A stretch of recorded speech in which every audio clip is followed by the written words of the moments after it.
पश्चिम नागपुर के विधायक विकास ठाकरे ने विधानसभा में थैलेसीमिया मरीजों की समस्याओं को उठाया। राज्य में करीब 12,800 थैलेसीमिया के मरीज हैं, जिनमें सबसे ज्यादा मरीज विदर्भ और नागपुर में हैं। विधायक ठाकरे ने डागा हॉस्पिटल के सीवीएस सेंटर का जल्द उद्घाटन और बोन मैरो ट्रांसप्लांट के लिए 15 लाख रुपए तक की विशेष आर्थिक मदद की मांग की है। इस पर सार्वजनिक आरोग्य राज्य मंत्री मेघनाथ साकुरे बोर्डीकर ने खासगी कंपनी द्वारा दी जा रही घटिया आयरन दवाइयों की गंभीर जांच और आवश्यक कार्रवाई का आश्वासन दिया। साथ ही HPLC टेस्ट को अनिवार्य करने के लिए नई गाइडलाइन जल्द लाई जाएगी, ताकि थैलेसीमिया जैसी गंभीर बीमारी को रोका जा सके। विदर्भात विशेषतः नागपूरमध्ये थॅलेसीमाचे रुग्ण सर्वाधिक आहे। थॅलेसीमा हा अनुवंशिक आजार आहे आणि तो नियंत्रित करता येऊ शकतो जर मुलगा व मुलगी लग्नापूर्वी HPLC टेस्ट करून घेतली आणि दोघेही थॅलेसीमियाचे टेस्ट पॉझिटिव्ह आढळल्यास त्यांचा विवाह टाळला गेला।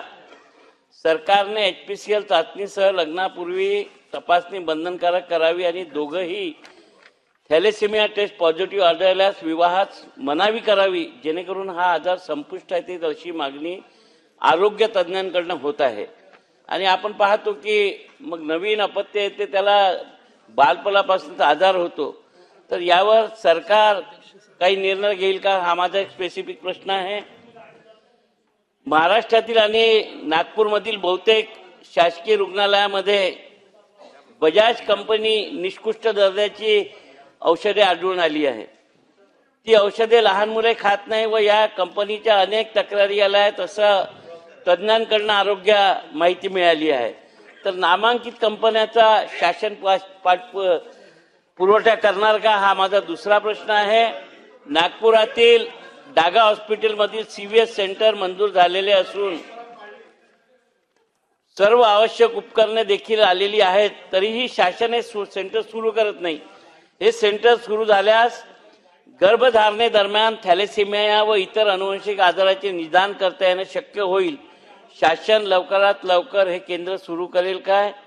महाराष्ट्रात 30 लाखापेक्षा जास्त खर्च येणाऱ्या महागड्या बोन मेरो ट्रान्सप्लांटसाठी प्रत्यारोपणाचा खर्च पडवत नसलेल्या पात्र आणि गरजू थॅलेसीमिया रुग्णांसाठी शासन इतर राज्यांप्रमाणे जसे की छत्तीसगडमध्ये 15 लाखाचा निधी उपलब्ध आहे, तो उपलब्ध करून देणार काय, हे माझे स्पेसिफिक प्रश्न आहे।